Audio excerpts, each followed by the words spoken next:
တညာလုံးဆက်ရသောလူပုကလေးကဲ့သို့ရောက်သည့်အခါ၌ကျွန်ုပ်သည်လူပုကလေးအားစစ်ဆေးရလေတော့သည်ကလားစကားဖြင့်ကျွန်ုပ်ကနာမည်ဘယ်သူလဲမေးလိုက်ရတွေ့လူပုလေးကမဖြေဘဲခေါင်းကိုခါပြလေသည်မင်းတော့မှပန်း3ပွင့်တစ်စိကိုင်းရှိတယ်မဟုတ်ဘူးလားလူပုလေးကခေါင်းကိုခါပြပြန်သည်မင်းကစားပလင်းထဲမှာကိုဘာဖြစ်လို့ဓာတ်နဲ့ပြက်ပဖို့ကြံစီတာလဲကျွန်ုပ်ကမေးပြန်လေသည်လူပုလေးကခေါင်းကိုခါပြန်သည်ထိုအခါတွင်ကျွန်ုပ်သည်လွန်စွာစိတ်တူလာပြီးဖြစ်သည်ဖြင့်လူပုလေးအားရိုက်လီတော့သည်လူပုလေး၏ပါးကို3-4ချက်ပြန်ကနေရိုက်ချလိုက်သည်ကျွန်တော်လည်းထို့သို့ရိုက်ချပြီးနောက်လူပုကလေးအားငါမေးမယ်မင်းကောင်းကောင်းဖြေပါမင်းနာမည်ဘယ်သူလဲလူပုလေးကခေါင်းကိုခါပြသည်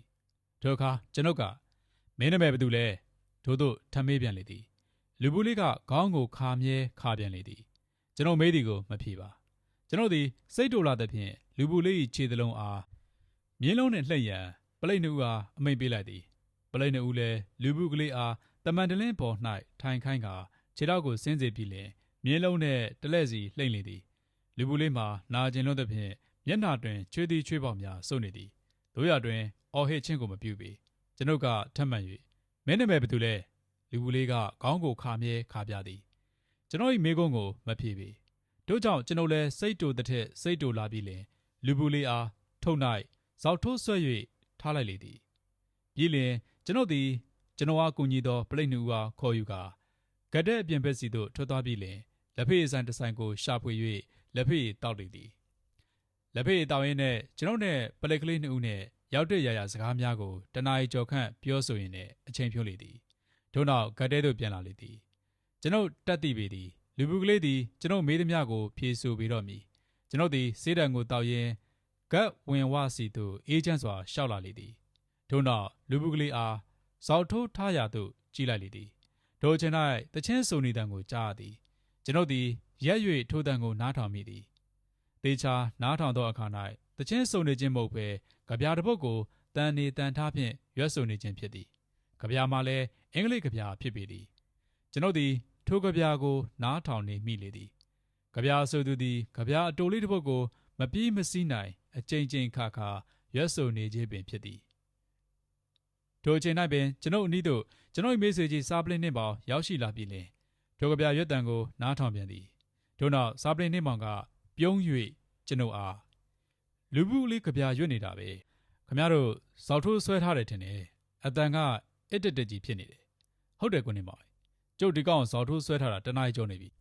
စားပလင်းနှင့်ပေါင်သည် secret တလိပ်ကိုထုတ်၍တောင်းရင်တစုံတစ်ခုစဉ်းစား၍ဒုနေရာ၌ပင်ကြံရက်ခဲ့သည်ကျွန်ုပ်မှာလူပုလေးရှိရာသို့လာပြီးလျှင်ပလိတ်ကလေးအားထုတ်မှအောက်သို့ချလေသည်ပြီးလျှင်ကျွန်ုပ်ကဟေ့ကောင်ဒီတခါမေးတာဖြေပြီးတော့မဖြေရင်တော့မိုးလင်းတဲ့ထိဆွဲထားမယ်လူပုလေးမှာကျွန်ုပ်အားခေါင်းခါပြသည်မင်းဘယ်သူလဲလူပုလေးကမဖြေဘဲနဲ့ခေါင်းကိုခါပြပြန်သည်ကျွန်ုပ်မှာပို၍စိတ်တူလာသည်ထိုချိန်၌ပင်စားပလင်းနှင်းမောင်သည်ကျွန်ုပ်တို့နီးသို့ရောက်ရှိလာသည်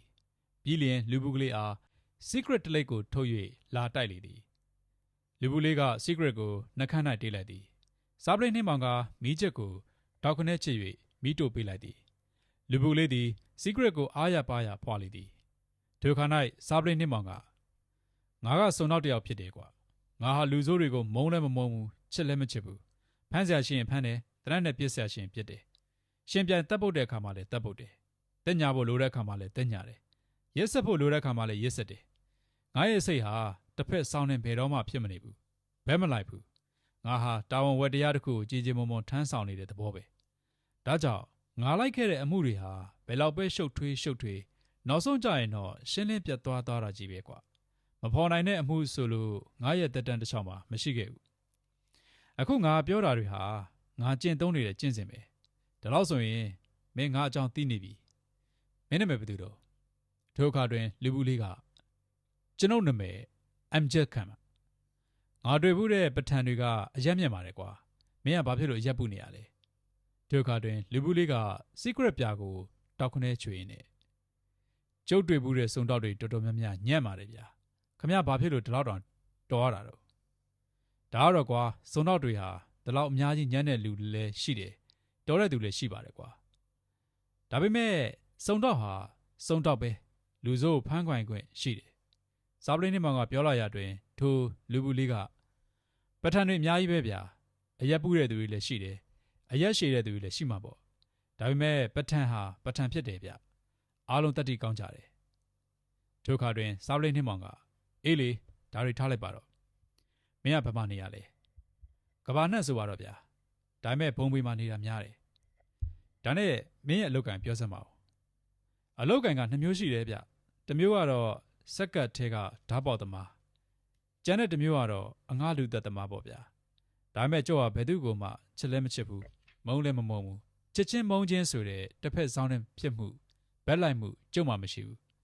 ဒါနဲ့ပေါက်ဆက်ရှင်ပေါက်တက်လိုက်တာပဲချစ်လို့လည်းမဟုတ်ဘူးမုန်းလို့လည်းမဟုတ်ဘူး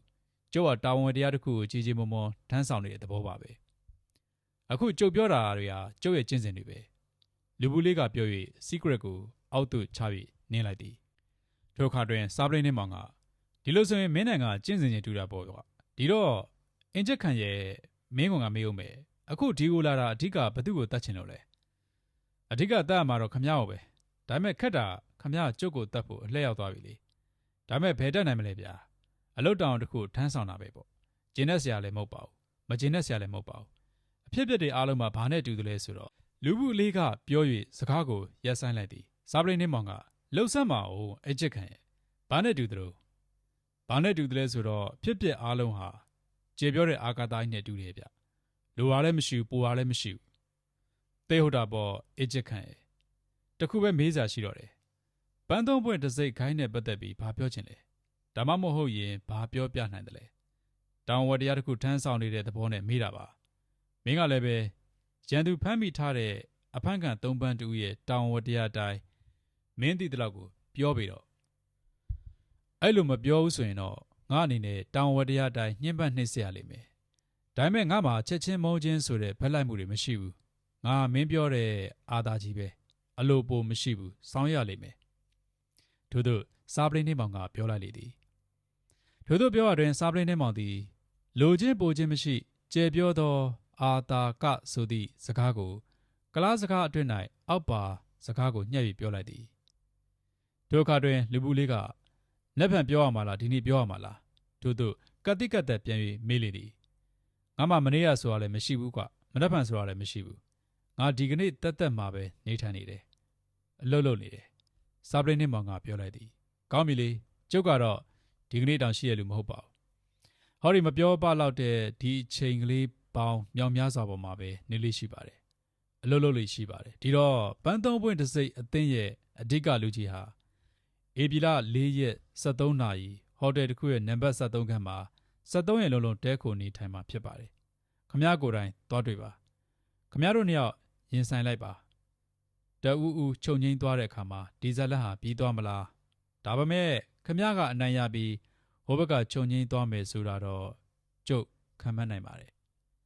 အကျက်ခံဘာကြောင့်မင်းကဒီလိုပြောနိုင်တာလဲဘာကြောင့်မှမဟုတ်ပါဘူးဗျာခမ ्या ချစ်ချင်းမုန်းချင်းမရှိဘူးချစ်ချင်းမုန်းချင်းဆိုတဲ့အရာနှစ်ခုကိုဘက်မလိုက်ဘူးဒါကြောင့်ခမ ्या ရဲ့လှုပ်ရှားမှုတွေကပြက်ပြက်သားသားရှိတယ်အောင်မြင်မြင်ရှိတယ်ခမ ्या ကလှုပ်တဲ့လှုပ်ထိုက်တာတွေကိုလှုပ်နေတဲ့သဘောတက်ရောက်နေတယ်ဒါကြောင့်ခမ ्या ရဲ့ဆောင်ရွက်မှုလှုပ်ရှားမှုတွေဟာသူ့လိုလိုပြီးမြောက်သွားလိမ့်ရှိတယ်ခမ ्या ဟာမှန်မြင်နဲ့တူတယ်မှန်ပြန်သူ့ရှိမှရုပ်ချောတဲ့သူလာပြီးရက်ရင်လည်းရုပ်ထင်ပြမှာပဲအကြီးတန်းတဲ့သူလာပြီးရက်ရင်လည်းပဲရုပ်ထင်ပြမှာပဲသူ့အလုပ်ကရုပ်ထင်ပြဖို့ပဲရုပ်ချောခြင်းအကြီးတန်းခြင်းဟာသူနဲ့လုံးဝမပတ်သက်ဘူးဒီသဘောပဲမိတ်ဆွေကြီးဟာမှန်မြင်လို့ပါပဲဒါပေမဲ့တခုတော့မှားလိုက်ပြစီဗျာခမ ्या ရင်ဆိုင်ရမယ့်သူဟာရှေးအောင်ကကြည်တဲ့တူလို့ပျော့ပြောင်းပြီးမိုးဆိုးတယောက်လိုမျက်စိလျင်တယ်ကြားတကောင်လိုလည်းရဲရင်နေဗျာတဲကန်တာမြေခွေးတကောင်လိုလည်းသွေးစာငတ်မွတ်နေတယ်အိမ်တွင်ပုံကလမလိုလည်းလျှို့ဝှက်နိုင်လို့နေကြီးကန်းလိုလည်းအဖော်ပေါင်းတွေရှိတယ်ဗျိုင်းလိုလည်းစိတ်ရှည်လက်ရှည်စောင်းဆိုင်နိုင်တယ်ပြီးတော့ကြပြာနဲ့ဖွဲ့နှဲ့ဆိုအပ်တဲ့ဒဏ္ဍာရီမင်းသမီးလေးလိုလည်းလှတယ်ထို့သို့လူဘူးလေးဟာရှေလျားစွာပြောဆိုလိုက်သည်လှတယ်ဟာလားစားပလိန်နှင်းမောင်ကမေးလိုက်သည်ဟုတ်တယ်လှတယ်ကျုပ်တွေ့ဘူးတဲ့မိန်းမတွေထဲမှာသူဟာအလှဆုံးပဲထိုအခါစားပလိန်နှင်းမောင်ကအင်မတန်လှတဲ့မိန်းကလေးဟလားဂျပန်ပြည်ကလာမဲ့မိန်းကလေးဟလားပကြီးဆွဲတတ်တယ်ဟလားစောက်တန်တဲ့စစ်ကူပေါ်မှာတမဟုတ်ချင်းရေးဆွဲရတဲ့စုမီယိုဆိုတဲ့ပကြီးကားကိုတတ်တဲ့မိန်းကလေးဟလားထို့သူမေးလိုက်ရတွင် လူဘူးလေးသည်စားပလင်းနဲ့မောင်မျက်နှာကိုကြည့်ကခမရဒီလောက်သိနေရင်လည်းကျုပ်ကိုဘာလို့ဖမ်းတာတုံးဗျခမရပြောတာတွေအားလုံးဟုတ်တယ်ထို့နောက်ကျွန်ုပ်သည်ဓားပေါက်ကျွမ်းကျင်၍စကားတက်လာသောလူဘူးလေးအကျက်ခန်းကိုအချုပ်ခန်းတွင်သို့သွင်းပြီးနောက်ကတ်တဲမှထွက်ခဲ့ကြသည်လမ်းတွင်ကျွန်ုပ်ကစားပလင်းနှင့်မောင်အားလူဘူးလေးကတော်တော်ကတိကတ်တဲ့နိုင်နေဗျကျုပ်စက်တော့တလုံးမှမပြုတ်ခမရဆက်မှပဲပြောတာဒီလိုဗျကျုပ်လည်းမရေးမိပါဘူးလူဘူးလေးကိုခမရကဇော်ထိုးဆွဲထားတော့မှအင်္ဂလိပ်ကဗျာတစ်ခုကိုစိုးနေတယ်မှတ်လားသူ့ရဲ့ကဗျာရဲ့အဓိပ္ပာယ်ကိုတည်တည်ချာချာနားထောင်ပြီးစဉ်းစားတော့မှပဲနီလန်လွဲပါတယ်ဘဲမလိုက်ဆိုတဲ့သူအတွက်အလွန်ကိုလွယ်ပါတယ်ဗျချက်ချင်းမုံချင်းကင်းတဲ့သူအတွက်အရာရာဟာကြည်လင်ပြတ်သားနေတယ်ဖုံးကွယ်ထားတဲ့အရာဆိုလို့မရှိဘူးဆိုတဲ့အဓိပ္ပာယ်မဟုတ်ဘူးလားဒီတော့သူပြောတဲ့နီးအတိုင်းပဲသူ့ကိုချက်ချင်းမုံချင်းမပါဘဲနဲ့အလိုသဘောတက်တက်နဲ့ပဲစစ်ဆေးတာပေါ့ဗျာထို့သူစားပလင်းနှင်းမောင်ကရှင်းပြလေသည်တော်တော်လာတဲ့လူဘူးလေးပဲဗျကျွန်ုပ်ကပြောလိုက်သည်ဒီလိုဗျလူဘူးလေးဟာနေနေရရတော့မဟုတ်ဘူးသူ့ရဲ့ခေါင်းထဲမှာဖီလိုဆိုဖီတစ်ခုခန့်ခန့်မှရှိတယ်ကျေးစားလူသက်သမားဖြစ်နေတာလဲစဉ်းစားစရာပဲထို့သူစားပလင်းနှင်းမောင်ကလေးနှစ်စွာပြောလိုက်သည်ဒါနဲ့နေပါအောင်ဗျပန်းသုံးပွင့်တစ်စိတ်အသင်းဟာအသင်းကောင်းဆောင်ကမိန်းကလေးဆိုတာဧပြီလ4 ရက်နေ့မှာတကယ်လာမလားထို့သူကျွန်ုပ်ကမေးလိုက်ရတဲ့စားပလင်းနှင်းမောင်က secret တလိပ်ကိုထုတ်၍ရှိုက်ဖွာရင်းနဲ့ရောက်နေပြီအိုင်ပြည့်ဖမ်းဖို့အတွက်စောင့်နေတာနောက်တနေ့၌ကျွန်ုပ်သည်ကျွန်ုပ်၏အော်စတင်ကားလေးကိုမောင်းကစားပလင်းနှင်းမောင်နေထိုင်ရာအမှတ်295ဘိုလင်လန်းယခုခေါ်ဗညားတလာလန်နေအိမ်သို့ရောက်သွားခဲ့သည်လာပြုတ်အိုင်ပြည့်ခမရကိုကျွန်တော်စောင့်နေတာတို့တို့စားပလင်းနှင်းမောင်ကကျွန်ုပ်ကိုတွေ့ချင်းစီးကြို၍ပြောလိုက်သည်ခမရကတော့ဘယ်လိုနေလဲမသိပါဘူးဗျာကျုပ်ကတော့တညာလုံးအဲ့လိုမပြောဘူးပန်းသုံးပွင့်ခိုင်းခေါင်းဆောင်ကိုဖမ်းဖို့အတွက်တညာလုံးတွေးပြီးတော့အဲ့လိုကိုမရတော့ဘူးဒါပေမဲ့ကျုပ်စိတ်ထဲမှာတော့ဘဝင်မကျဖြစ်နေတာကပန်းသုံးပွင့်ခိုင်းခေါင်းဆောင်ဟာ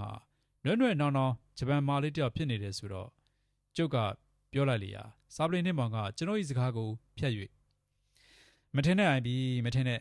မိန်းကလေးတယောက်ဆိုပြီးအထင်တော့မသေးလိုက်နဲ့တိတ်ပြီးကြောက်စရာကောင်းတယ်ရှေ့ခက်ဂျပန်ပြည်ကဆာမူရိုင်းတွေအကြောင်းအိုင်ပြီကြားဖို့မှာပေါ့တေဂီတာကိုမျက်နှိုးတဲ့ယဉ်ကျေးသိမ်မွေ့တဲ့စိတ်ဓာတ်ရတယ်အသွင်ပြိုတဲ့စိတ်ဓာတ်နှစ်ခုပိုင်ဆိုင်တဲ့အင်မတန်ကြောက်စရာကောင်းတဲ့လူသားတွေပေါ့ဗျာဒါပေမဲ့ယဉ်ကျေးတိုးတက်နေတဲ့ဒီနေ့ဂျပန်ပြည်ရဲ့လူအဖွဲ့အစည်းမှာတော့သူတို့တွေမရှိတော့ဘူးအခုကျုပ်သွားဖမ်းမဲ့ဂျပန်မာလေးကတော့အကျွမ်းကျန်ဆာမူရိုင်းမျိုးနွယ်တွေကပေါ့ဗျာဒါကြောင့်မလို့အဲ့ဒီဂျပန်မာလေးဟာဇင်ယော်လေးလိုလှပြီးစွန်ရဲတကောင်လိုရဲရင်လိမ့်မယ်သုံးငယ်တကောင်လိုအပြစ်ကင်းစင်တဲ့ပုံစံမျိုးရှိပေမဲ့ကြားတကောင်လိုသွေးစာနေလိမ့်မယ်ဝါးပင်ငယ်လိုနှွယ်နှောင်းနေပေမဲ့လည်းကြောက်တောင်ကြီးလိုခိုင်ပါလိမ့်မယ်ဝါကုန်းလိုတိမ်မွေ့နူးညံ့ပေမဲ့ဓားသွားလိုထက်မြက်ဆူချလိမ့်မယ်ဗျထို့နောက်ကျွန်တော်နဲ့စားပလင်းနှင်းမောင်သည် String Hotel စီသို့ရောက်သွားလေသည်ဟိုတယ်သို့ရောက်သောအခါ၌စားပလင်းနှင်းမောင်ကဟိုတယ်စီယာခဏဘက်73တွင်တဲခုန်နေသူ၏နာမည်ကိုမေးလျာ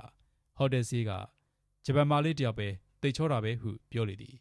ထိုအခါစားပလင်းနှင်းမောင်ကချောတာတွေလှတာတွေတို့မသိချင်ဘူးကွာသူတဲခိုတာကိုသိချင်တာဟိုတယ်စီဘိုးကပြားလည်းပဲစားပလင်းနှင်းမောင်အားတေးချစွာစက်ကြည့်လိုက်သည်စားပလင်းနှင်းမောင်သည်ထိုဘိုးကပြားစေးသည်မျက်နှာကိုလွှဲလိုက်ပြီလေဧည့်သည်လက်ခံစာအုပ်ကိုဖွင့်၍ပေးကအခန်းနံပါတ်73မှာတဲခုန်နေတဲ့ဂျပန်မာလေးရဲ့နာမည်ကမီကီရှီမရာလို့ခေါ်ပါတယ်ခင်ဗျာလူချင်းမင်းတွေ့ချင်တော့အဲခန်းကစောင့်နေပါကျွန်တော်သွားခေါ်ပါမယ်တို့တို့ပြောလေသည်ထိုအခါတွင်စားပလင်းနှင်းမောင်ကမင်းသွားခေါ်စရာမလိုပါဘူးကွာငါကိုယ်တိုင်သွားတွေ့မှာပါလူချင်းမင်းတို့အဲခန်းမှာပဲထိုင်ဆောင်နေပါဒါဟိုတယ်ရဲ့ထုံးစံပါပဲငါတို့က CND ကပဲကွာရာဇဝတ်နဲ့မကင်းတဲ့လူတွေကိုအချိန်ပြည့်တွေ့နိုင်ဝင်ရှိတယ်အဲ့ဒါ CND ရဲ့ထုံးစံပဲစားပလင်းနှင်းမောင်ကပြန်ပြီးပြောဆိုလိုက်လေသည်ထိုအခါဘိုးကပြားစေးရလေရပါတယ်ဆရာမီကီရှီမရာအခန်းနံပါတ်73မှာရှိပါတယ်စောစောကပဲကျွန်တော်စီကိုတယ်လီဖုန်းဆက်ပြီးတက္ကစီတစ်စီးငှားဖို့တည်းမှားထားပါတယ်ထို့သို့ယဉ်ကျေးစွာပြန်ပြီးပြောလေသည်ထို့နောက်ကျွန်တော်နဲ့စားပလင်းနှင်းမောင်တို့သည်ဟိုတယ်ဒုတိယထပ်စီသို့တက်သွားပြီးလေဇင်းကြံလန်းလေးတိုင်းရှောက်သွားကအခန်းနံပါတ်များအားကြီးရှုသွားသည်အခန်းနံပါတ်73ရှိသို့ရောက်သောအခါ၌စားပလင်းနှင်းမောင်ကရက်၍ရေခဲတောင်တစ်စိတ် secret ကိုထုတ်ကာမင်းကြီး၍ရှိုက်ဖွာပြီးလေအိုင်ဘီခမရလက်ထက်ကတနက်ကြီးကိုအိတ်ထက်ပြန်ထည့်လိုက်ပါဗျာဒါနဲ့ခမရကပြောတော့မီကီရှီမရာဆိုတာကဂျပန်မာလေးကတော်တော်ကြောက်စရာကောင်းတယ်ဆိုဗ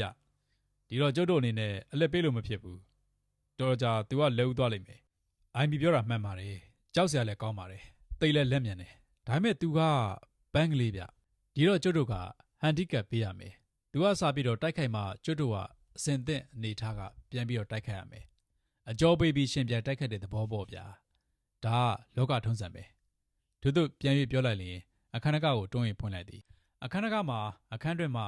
ဂျက်ချမထားသောကြောင့်ပွင့်သွားလေသည်ကျွန်ုပ်လည်းစားပလင်းနှင့်မောင်နောက်မှလိုက်၍သွားလေသည်အခန်းတွင်သို့ဝင်သွားသောအခါအခန်းတွင်ရှိကရင်မှမြင်ကွင်းကိုမြင်လိုက်ရသောအခါကျွန်ုပ်ဖို့လွန်စွာအံ့ဩသွားသည်ဘလို့ဖြစ်နေပြန်ပြီလဲကိုနေမောင်ကျုပ်တို့မတွေ့တော့ဖြစ်နေပြီထိုအခါစားပလင်းနှင့်မောင်သည်ကျွန်ုပ်အားတစုံတရာပြန်လည်ပြောဆိုခြင်းမပြုပေအကြောင်းအရာတစ်ခုအားချင်းချင်းတွေးတောနေရန်ရှိသည်ထို့နောက်ကရင်ပေါ်တွင်လဲနေသောပန်ချာပီကလားကြီးအလောင်းကိုခြေဆုံးကောင်းဆုံးတေးချစွာကြည့်ရှုနေသည်ကျွတ်တို့နည်းနည်းနောက်ကျသွားတယ်ဗျဒီလူတက်ခံရတာသိမကြသေးဘူးနိုင်ဝက်လောက်ပဲရှိသေးမယ်ဒဏ်ရာလည်းမတွေ့ပါလားကိုနေမောင်ဧကနာဒီလိုထောင်ထောင်မောင်းမောင်းယောက်ျားကြီးတယောက်ကိုနွန့်ဂျပန်မာလေးတယောက်ကအသေးတက်နိုင်ဖို့ဆိုတာကတနက်နဲ့ပြည့်မပြည့်ရင်အစိတ်ခတ်လိုက်မှာပဲရမယ်တို့ပြောလိုက်ရတွင်ထိုအခါကျမှပင်ကျွန်ုပ်သည်တေဆုံးနေသောပန်ချာပီကြီးအလောင်းကိုတေးချစွာကြည့်လိုက်သည်လက်ဘက်တွင်ညိုမဲနေသောဒဏ်ရာကြီးကိုအထင်ရှားတွေ့ရသည်ကိုနေမောင်ကျုပ်တော်ဖြင့်မယုံနိုင်အောင်ဖြစ်နေတယ်ဗျဒီလိုတန်တန်မာမာယောက်ျားကြီးတယောက်ကိုမိန်းကလေးတယောက်ကလေပင်ညှစ်တက်တယ်ဆိုတာကမယုံနိုင်စရာဖြစ်နေတယ်တို့ပြောလိုက်ရတွင်စားပလိတ်နှင့်မောင်ကလေပင်မှာရှိတဲ့ညိုမဲနေတဲ့ဒဏ်ရာကိုကြည့်ရတာတော့မိန်းကလေးတယောက်လက်ချက်မဟုတ်ဘူးဆိုတာသိနိုင်ပါတယ်ဒါပေမဲ့မီကီရှီမရာကတော့ဒီအခန်းထဲမှာနေသွားတယ်ဆိုတာသိကြတယ်။ဒီအခါကျွန်တော်တို့သည်အခန်းပတ်လည်ကိုနေရာလက်မကျန်အောင်တေးချစွာလိုက်၍ကြည့်လိုက်ရတွင်မိန်းကလေးတယောက်နေထိုင်သွားကြောင်းမြည်သည့်တဲလွန်စားကိုမျှမတွေ့ရသောကြောင့်စားပလိတ်နှင့်မောင်အားကျုပ်တော်ဖြင့်ဒီခန်းထဲမှာမြို့သမီးနေသွားတယ်ဆိုတာမတွေ့တတ်အောင်ပဲကိုနှင့်မောင်၏တို့ပြောလိုက်ရတွင်စားပလိတ်နှင့်မောင်ကတိတ်ပြီးတော့တေးကြတာပေါ့ IPA ဟောဟိုစပွဲပေါ်ကပန်းအုပ်ကိုမြင်ုံနဲ့တယ်ဂျပန်မာလေးဒီမှာနေသွားတယ်ဆိုတာကျုပ်တက်ပြောနိုင်တယ်နေသွားတယ်ဆိုတာလောက်ကိုသာမဟုတ်သေးဘူးဗျသူ့စိတ်ကိုယ်တော်မှခံမှန်းလို့ရတယ်ဂျပန်မာလေးစိတ်ညစ်နေတယ်ပြုတို့ပြောလိုက်ရတွင်စားပလိတ်နှင့်မောင်ဤစကားကြောင့်ကျွန်ုပ်သည်လည်းအတော်အံ့ဩသွားသဖြင့်မယုံသင်္ကာဟန်ဖြင့်ပြန်၍မေးလိုက်သည်ဟုတ်ရဲ့လားကိုနှင့်မောင်ရဲ့ပန်းအိုးကိုမြုံနဲ့သူစိတ်ညစ်နေတယ်ပျော်နေတယ်ဆိုတာကိုဘယ်လိုလို့ခွဲခြားတာလဲ IB ကဘာနာဆိုတဲ့ဂျပန်အလှပြင်နည်းပညာကို IB ကြားပွင့်တော့ဒီစကားကိုအံ့ဩမှာမဟုတ်ဘူးဗျအလောက်ကပြန်လာတဲ့အိမ်ရှင်ယောက်ျားကဧကန်ကပန်းအိုးမှာအိမ်ရှင်မထိုးထားတဲ့ပန်းကိုမြင်ုံနဲ့သူစင်းဟာဒီနေ့ပျော်နေသလားစိတ်ညစ်နေသလားဝမ်းသာနေသလားဝမ်းနေနေသလားဆိုတာကိုသိနိုင်တယ်ဗျဒီ EK ဘာနတ်ပန်းလှပညာရဲ့အခြေခံကတော့ပန်းထိုးတဲ့အခါမှာအပိုင်း၃ပိုင်းခွဲခြားထားတယ်ကောင်းကင်ရဲ့လူသားရဲ့မြေကြီးရဲ့ကဲပါလေအခုတော့အချိန်မရှိဘူး IB ခမားဇနီးခင်ကြီးကိုခမားပြန်တင်ပေးနိုင်အောင်နောက်တော့ကျုပ်ခမားကိုအသေးချာရှင်းပြပါမယ်ထို့နောက်ကျွန်တော်နဲ့စားပလင်းနှင်းမောင်သည်အောက်ထပ်စီသို့ဆင်းလာခဲ့ကြသည်ဟိုတယ်ဆေးဘိုကာပြားစီသို့သွားကြလေသည်ဆေးဘိုကာပြားလည်းပဲစားပလင်းနှင်းမောင်အားအလွန်ကျိုးနွန်စွာဖြင့်ဆရာလဲမီကီရှိမရာကိုတွေ့ခဲ့သလားခမားထို့သို့မေးလေသည်ထိုအခါစားပလင်းနှင်းမောင်ကမီကီရှိမရာဆိုတဲ့ဂျပန်မာလေးမရှိတော့ဘူးသူအခန်းထံမှာတော့ဧည့်သည်ပန်ချာပီကြီးတယောက်ကတွေ့ခဲ့တယ်ဗျဒါပေမဲ့အဲ့ဒီပန်ချာပီကြီးကတော့စကားမပြောနိုင်ဘူးမီကီရှိမရာတယောက်အပြင်ကိုထွက်မသွားသေးပါဘူးဆရာကျွန်တော်ဒီမှာတစ်ချိန်လုံးရှိနေတာပါသူအပြင်ကိုထွက်သွားရင်ကျွန်တော်တွေ့ရမှာပေါ့ဆရာတို့ရောက်မလာခင်နိုင်ဝက်လောက်ကကျွန်တော်တို့အခန်းကိုဖုံးဆက်ပြီးတော့တက္ကစီတစ်စီးအစင်သက်ငှားဖို့အတွက်မှာထားတယ်ပြီးတော့သူအခန်းထဲမှာရှိနေတယ်ဆိုတဲ့ပန်ချာပီကလားကြီးရလည်းပဲဆရာတို့ပြောမှာပဲသိရတော့တာဒီနေ့တမနစ်လုံးဟိုတယ်စပွဲတို့ကလွယ်လို့ဘယ်သူမှအပေါ်ထက်ကိုမတက်ကြဘူးဘဲတဲ့ပန်ချာပီမှလည်းဒီကိုရောက်မလာကြဘူးတို့ကတွင်စားပလင်းနှင်းမောင်သည်တစုံတစ်ခုကိုတွေးကစဉ်းစားနေသည်အခန်းနံပါတ်12နဲ့အခန်းနံပါတ်14မှာနေတဲ့ဧည့်သည်တွေရဲ့နာမည်ကိုပြောပြစမ်းပါဦးအခန်းနံပါတ်12မှာတော့ဝါမင်းဆိုတဲ့ဟောင်ကောင်ကလာတဲ့တရုတ်အဖိုးကြီးတယောက်တဲနေပါတယ်အခန်းနံပါတ်14မှာတဲခုနေတဲ့သူကတော့မန္တလေးကဥရွှေညာဆိုတဲ့စီဆက်ပိုင်ရှင်ကြီးတယောက်တဲနေပါတယ်ကဲဒီလောက်သိရင်တော့ပါပြီမင်းရဲ့မန်နေဂျာကိုခေါ်ပြီးတော့အခန်းနံပါတ်73ကိုလိုက်ခဲ့တော့ဒုသူဆိုကစားပလင်းနှင်းမောင်သည်ဟိုတယ်၏ဒုတိယထပ်သို့ဆက်၍သွားလေသည်ကျွန်တော်လည်းပဲစားပလင်းနှင်းမောင်၏နောက်မှလိုက်ပါသွားသည်အခန်းနံပါတ်78သို့ရောက်သောအခါတွင်စားပလင်းနှင်းမောင်သည်အခန်းတကားကိုတွန်း၍ဖွင့်လိုက်လေသည်အခန်းတကားမှာစိတ်ယုံသာစိတ်ထားသောကြောင့်ဖြစ်သည်အိုင်ပြေလက်သွားပြီပြုကျုပ်ထင်တာထက်တောင်ပိုပြီးတော့လှင်နေသေးတယ်ဗျတို့သူစားပလင်းနှင်းမောင်ကပြောလိုက်ရတွင်ကျွန်တော်လည်းအခန်းတွင်သို့တေးချစွာကြည့်လိုက်သည်ဟိုတယ်မှပေးထားသောပစ္စည်းများကိုသာတွေ့ရသည် မြည်သူတယောက်ကိုမှတဲခုန်နေကြောင်းမထင်ရှားပေကဲအခန်းနံပါတ်14ကိုတွားကြည့်အောင်ဗျာထို့သူဆိုကစားပလင်းနှင်းမောင်သည်အခန်းနံပါတ်14ရှိသို့ရောက်သောအခါတွင်အခန်းနကားကိုခောက်သည်မကြာမီအခန်းနကားပွင့်လာပြီးလေလွန်စွာဥပရိယကောင်းသောဦးရွှေညာဆိုသည့်စီဆက်ပိုင်ရှင်ကိုတွေ့ရသည်ဘာကိစ္စများရှိလို့လဲကျုံနာမည်ကဦးရွှေညာကိုခေါ်ပါတယ်ဦးရွှေညာကပြောလိုက်လေရာစားပလင်းနှင်းမောင်ကကျွန်တော်တို့က CID ရပါဗျာဟိုဘက်ခန့်မှာလူတက်မှုဖြစ်ပွားခဲ့ပါတယ်အဲ့ဒါနဲ့ပတ်သက်ပြီးဦးရွှေညာမေးစရာရှိလို့ပါစားပလင်းနှင်းမောင်ရဲ့စကားကိုကြားလိုက်သောအခါဦးရွှေညာ၏မျက်နှာတွင်ကြောက်ရွံ့ထိတ်လန့်သွားသောအမှုအရာမျိုးပေါ်ပေါက်လာသည်ဖះဒုက္ခပါပဲဘယ်သူမျှဒီလောက်ရဲရဲဆက်ဆက်တက်သွားရတာလဲဗျာဦးရွှေညာကညှိတွားလိုက်သည်ခမညာဟိုဘက်ခန့်မှာတဲနေတဲ့ဂျပန်မားလေးကိုတွေ့လိုက်သလားစားပလင်းနှင်းမောင်ကမေးလိုက်ရာတွင်ဦးရွှေညာမှာလွန်စွာအံ့အားသင့်သွားပြီလေဟိုဘက်ခန့်မှာဂျပန်မားလေးတဲနေတာဟဲ့လားကျုပ်တော့မတွေ့မိပါဘူးဗျာပြီးတော့ကျုပ်ဒီမှာတဲနေတာ9ရက်လောက်ရှိသွားပြီဗျာဟိုဘက်ခန့်ကဘယ်သူတဲနေလဲဆိုတာမသိရပါဘူးအဲ့ဒီဂျပန်မားလေးကိုလည်းပဲမတွေ့မိပါဘူးပြီးတော့ဒီနေ့တနေ့လုံးဘာသံမှမကြားမိပါဘူးဗျာ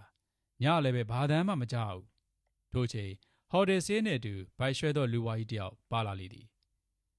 ခမရအော်တယ်မန်နေဂျာလားတို့စားပလင်းနှင်းမောင်ကမေးလိုက်သည်ဟုတ်ပါတယ်ခမရအခန်းနံပါတ်73မှာဘာဖြစ်လို့လဲအထက်မှာပန်းရှာပြီးတယောက်တက်ခံရတယ်ဗျအဲ့ဒါကိုကတ်တဲကိုကြောင်းကြားထားလိုက်ပါကျုပ်တို့ကိစ္စလေးတစ်ခုရှိလို့သွားလိုက်အောင်မယ်တို့စားပလင်းနှင်းမောင်ကပြောလိုက်သည်ဟုတ်ကဲ့ဒါနဲ့ခမရတို့ဘေးရလဲကျုပ်တို့က CID ရပါသူတို့မင်းစားပလင်းနှင်းမောင်လာသွားလို့ပြောလိုက်ပါညနေမှာဂတ်ကိုဝင်ပြီးတော့အကျိုးအကြောင်းပြောလိုက်မယ်တို့စားပလင်းနှင်းမောင်ကပြန်၍ပြောလိုက်ပြီလေဥရွှေညာဘက်သို့လှဲ့ကဒီမှာဥရွှေညာဒီ3လေးရဲ့အတွင်းတော့ခမရပြန်လို့မဖြစ်သေးဘူးဗျဒီမှာပဲတဲနေလိုက်ပါလိုအပ်လို့မေးစားရှင်ကျုပ်တို့လာခဲ့ပါမယ်ဟုတ်ကဲ့ကျုပ်ဘယ်မှမသွားပ